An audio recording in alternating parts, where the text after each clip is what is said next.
ஓம் சக்தி. சக்திகளே, ஆரம்பத்தில் வேலை இல்லாம ஆனந்த் இருந்த காலத்தில் அவருடைய மூத்த மகளை சாய்ஸ்ரீயின் கனவில் அம்மா வந்து என்ன இப்படி வர்றாங்க அப்படின்னா ஒரு பாட்டி ரூபத்தில் வர்றாங்க. கனவுல வந்து, மகளே, எனக்கு 2 நாள் உங்கள் வீட்டில் தங்குவதற்கு இடம் தருகிறாயா அப்படின்னு கேட்குறாங்க. அப்போ அவங்க அம்மா கட்டில படுத்துக்கிட்டு அவங்க என்ன நினைக்கிறாங்க, யாருன்னே தெரியாது, இவங்க எப்படி நம்ம வீட்டில் வச்சுக்கிறது அப்படின்னு நினைக்கிறாங்க. இதெல்லாம் கனவுலேயே நடக்குது, சாயசனுடைய கனவுல. இப்போ அம்மா சொல்றாங்களே, நான் மிகவும் நம்பிக்கையானவள், என்னை இன்னும் 2 நாள் வீட்டில் வைத்துக்கொள் அப்படின்னு சொல்லி மறுபடியும் சொல்றாங்க. இப்போ சாயசிரியை கேட்குறா, பாட்டி நீங்க யாருன்னு எங்களுக்கு தெரியாதே அப்படின்னு, நீங்க யாரு அப்படின்னு கேட்குறா.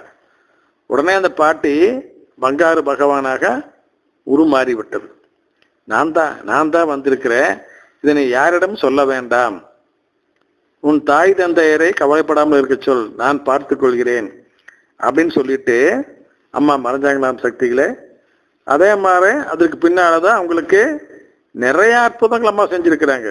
அது மட்டுமல்ல சக்திகளே, எப்பெல்லாம் பிரியா வந்து மனச்சங்கடப்பட்டு கவலைப்படுறாங்களோ அப்பெல்லாம் அம்மா அவங்களுக்கு பல வகையில ஆறுதல் சொல்லிக்கிறாங்க. எப்படின்னாங்க, அந்த மாதிரி நேரங்களில் அவங்க வழிபாடு செய்யும் பொழுது அம்மாவினுடைய படத்திலிருந்து, கருவறை படத்தில் நெத்தியிலிருந்து குங்குமம் விழுமா, அதை இவங்க வச்ச குங்குமமே அப்படியே விழுமா பிரசாதமா.